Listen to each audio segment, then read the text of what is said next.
Now that story of a Bronx retiree who decided to go solar to cut down the cost of his electricity, but instead, he tells us, he has lost several $1,000s. And tonight, investigative reporter Mahsa Saeidi looks into how you can harness the power of the sun without getting burned. It started by a drip, and the sheetrock started coming down. Harold Williams says after an intense rainstorm, his ceiling collapsed. 5 months before, the retired carpenter had hired the company Radiant Solar to install panels on his roof. The cost, about $44,000. Pursuant to the contract with financing, that comes out to $288 a month, paid out over 25 years. The problem, Williams claims, the installation. They drill holes in the roof to install the solar system. They have stuff where you can lay down and set the panels in without drilling the roof. Williams' homeowner's insurance company also blamed the solar company.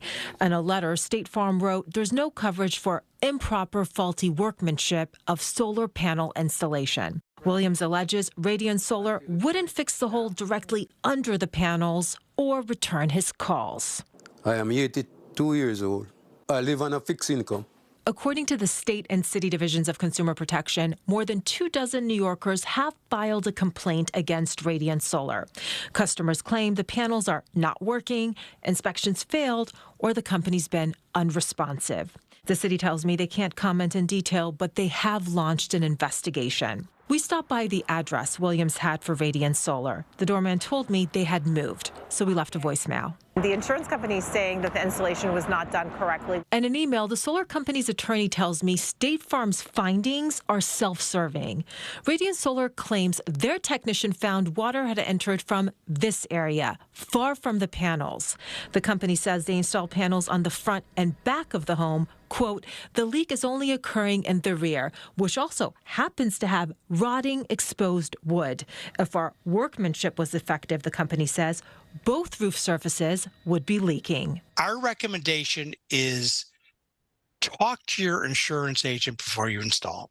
The Insurance Information Institute's Mark Friedlander says with proper solar panel installation, damage to the roof would be covered in a standard homeowner's policy. One catch, you have to immediately tell your insurance company about the panels.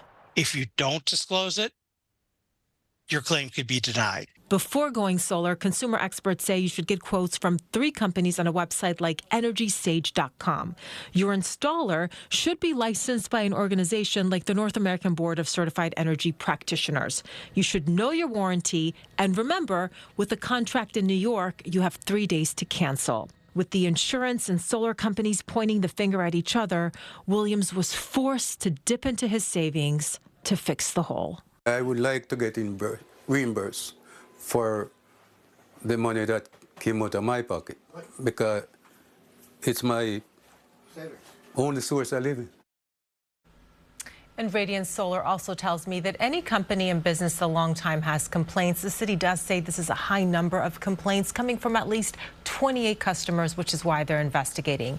As of now, the city has not issued any violations against this company. And Maurice and Christine, we don't know what caused the leak. You saw the companies pointing the finger at each other, so no neutral party has made a determination there. So he's just left on the hook. So after all this, is the system working? Have his bills come down? I mean, that's all he's after here, right? Yeah, so they appear to be working. The panels are on. The bill has gone down by several $100s, but it's also not the summertime anymore, so we'll see what happens. Okay. So frustrating for that homeowner, though, Mahsa. I appreciate your investigation. Thank you. Thanks.